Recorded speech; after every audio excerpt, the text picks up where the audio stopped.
Bienvenidos a La Otra Aventura, un espacio dedicado al mundo de los libros. André Gide dijo que ante ciertos libros uno se pregunta quién los leerá y ante ciertas personas uno se pregunta qué leerán. Así, al fin y al cabo, libros y personas se encuentran. Afortunadamente para los que disfrutan de la lectura siempre habrá nuevos encuentros, a veces por recomendación, otras veces por intuición o por mera casualidad, pero efectivamente las personas y los libros siempre terminan por encontrarse. Sin embargo, hoy no hablaremos de esos encuentros, hablaremos de lo contrario, de los desaparecidos. Siempre ha habido personas extraviadas.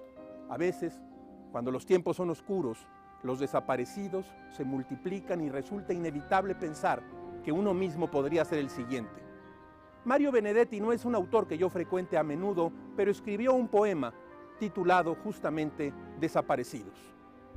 Están en algún sitio, concertados, desconcertados, sordos buscándose, buscándonos bloqueados por los signos y las dudas, contemplando las verjas de las plazas, los timbres de las puertas, las viejas azoteas, ordenando sus sueños, sus olvidos, quizá convalecientes de su muerte privada. Nadie les ha explicado con certeza si ya se fueron o si no, si son pancartas o temblores sobrevivientes o responsos. Ven pasar árboles y pájaros e ignoran a qué sombra pertenecen. ¿Cuándo empezaron a desaparecer? Hace 3, 5, 7 ceremonias, a desaparecer como sin sangre, como sin rostro y sin motivo. Vieron por la ventana de su ausencia lo que quedaba atrás, ese andamiaje de abrazos, cielo y humo. ¿Cuándo empezaron a desaparecer? Como el oasis en los espejismos, a desaparecer sin últimas palabras. Tenían en sus manos los trocitos de cosas que querían. Están en algún sitio, nube o tumba. Están en algún sitio, estoy seguro, allá en el sur del alma. Es posible que hayan extraviado la brújula y hoy vaguen preguntando, ¿dónde carajo queda el buen humor? ¿Por qué vienen del odio? Les recuerdo que fue Adolfo Bioy Casares quien escribió que leer era la otra aventura y que la primera era probablemente la vida misma. Estamos pues en la otra aventura.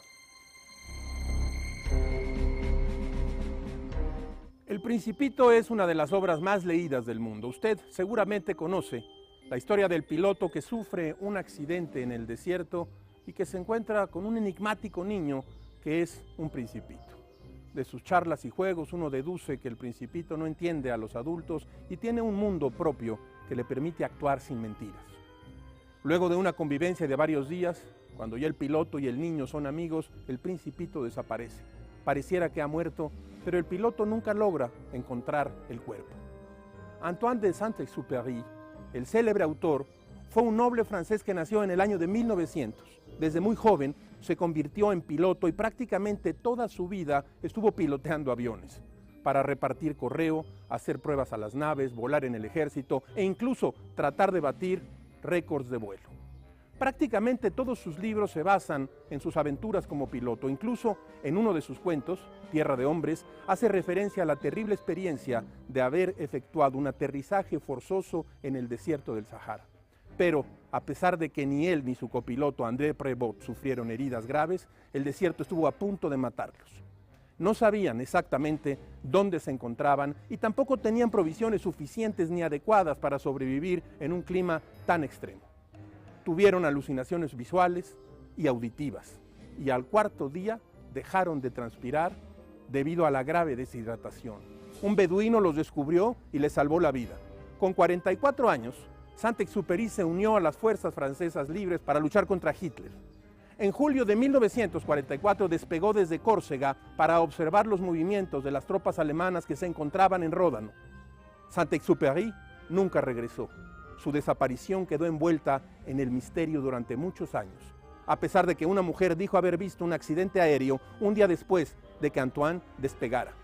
Además, se encontró un cadáver sin identificar varios días después en el sur de Marsella. Sin embargo, no había evidencias reales de que se tratara de Antoine. Varios años después, en 1998, un pescador encontró al sur de Marsella una pulsera de plata con el nombre de Saint-Exupéry, el de su esposa Consuelo. 2 años más tarde, un buzo encontró los restos de un P-38, el modelo que piloteaba Antoine, en el fondo del mar, junto a las costas de Marsella, y luego de varios análisis, los investigadores del Departamento de Arqueología Subacuática determinaron que en efecto se trataba del avión que había piloteado por última vez el escritor. Todas estas evidencias nos aproximan a pensar que Antoine murió en un accidente, un día después de haber despegado. Pero como el cuerpo nunca fue encontrado, resulta de lo más atractivo pensar que al fin se reunió con ese niño extravagante que había conocido en el desierto, el Principito.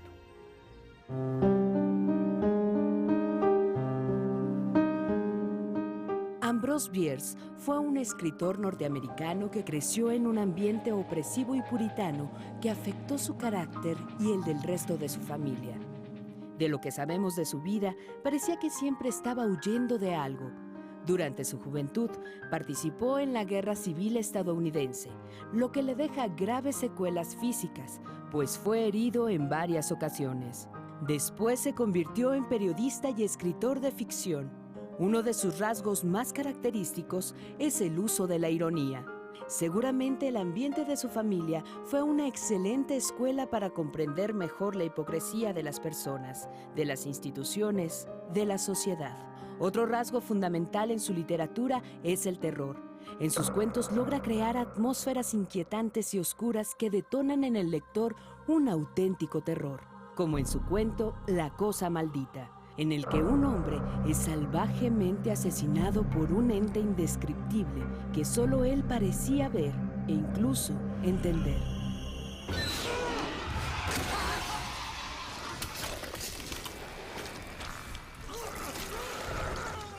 El jurado, el juez y los testigos reunidos en torno al cuerpo para determinar las causas de su muerte no logran encontrar una explicación coherente. Y aunque todos saben que el difunto vio y luchó con la cosa maldita, nadie se atreve a reconocerlo. Ya cuando Bierce contaba con 70 años, abandonó la ciudad de Washington donde residía y se fue a recorrer los viejos campos de batalla de la Guerra Civil, quizá en un arranque de nostalgia. Luego cruzó la frontera con México en 1913, justo cuando las escaramuzas eran constantes, y se enlistó como periodista en el ejército de Pancho Villa. Viajó con la tropa desde Ciudad Juárez hasta Chihuahua, y ahí se le pierde el rastro. Algunos especulan que fue fusilado, pues documentos de esa época reportan el fusilamiento de un gringo viejo, pero no hay certeza de que se trate del autor. Otros piensan que fue a buscar la muerte, pues en una carta dirigida a un familiar dice: «Adiós. Si te enteras que he sido puesto contra un muro mexicano y me han fusilado, por favor, comprende que me parece una manera excelente de salir de esta vida. Supera a la ancianidad, a la enfermedad o a un accidente. Ser un gringo en México, eso sí es eutanasia».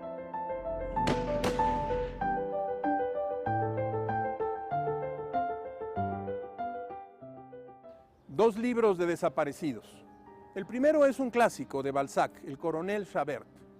Se trata de un breve relato publicado en 1832 por primera vez, que cuenta la historia de un oficial de la Gran Armada a quien dan por muerto en la batalla de Eylau, en Prusia, y de su regreso de entre los muertos para reclamar nombre, posición, mujer y vida completa.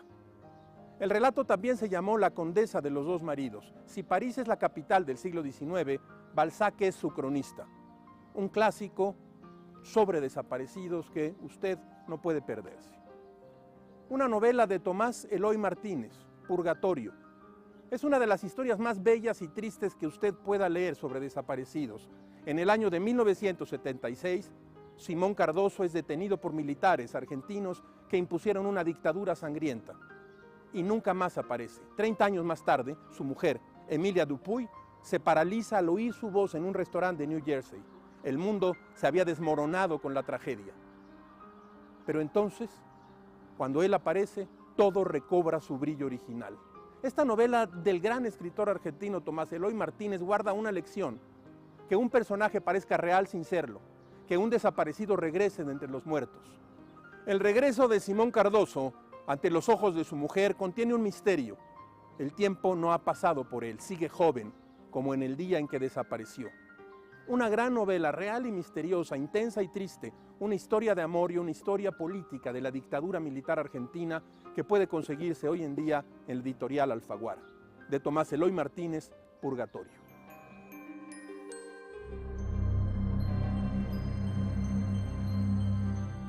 Aquí en este espacio, entre héroes y tumbas, en el cementerio de San Fernando, el más viejo de la Ciudad de México, hablaremos de 3 libros que muy seguramente definirán la temporada cultural y literaria de México.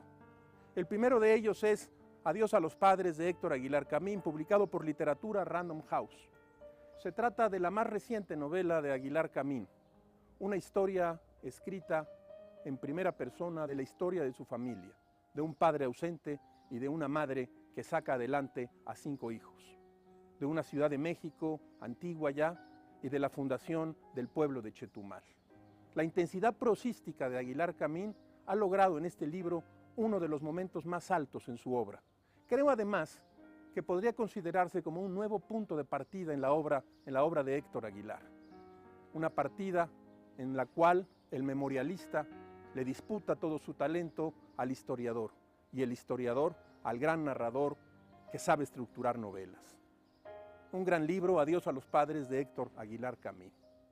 De Ediciones Cal y Arena, Luis Zapata, Como sombras y sueños. Usted sabe seguramente quién es Luis Zapata, es uno de nuestros mejores escritores, es un notable narrador. El vampiro de la colonia Roma logró en su momento un gran éxito de ventas y un éxito de crítica. Hoy publicamos Como sombras y sueños, un libro muy recomendable. Hemos hablado y hablaremos aquí de Tomás Eloy Martínez. Hoy se publica Tinieblas para mirar, un libro armado después de su muerte que ocurrió desgraciadamente en el año de 2010. Son un conjunto de textos, de cuentos, con la prosa extraordinaria de Tomás Eloy Martínez. Fue publicado por Alfaguara y puede encontrarse hoy en día, está justamente circulando en estos momentos.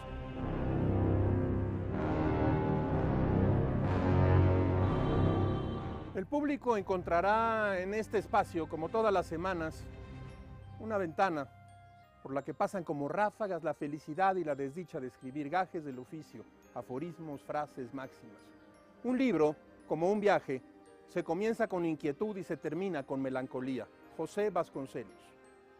Estamos en el Panteón de San Fernando, de Avenida Hidalgo, en el centro de la Ciudad de México. Hay algo que siempre nos unirá. Es una noticia triste, pero al mismo tiempo una certeza de la vida, los desaparecidos. Esos que nos acompañan siempre. Hemos llegado al final de esta emisión y esta aventura. Soy Rafael Pérez Gay y los espero la próxima semana. Abres una puerta y detrás de ella aparece un mundo, eso es un libro.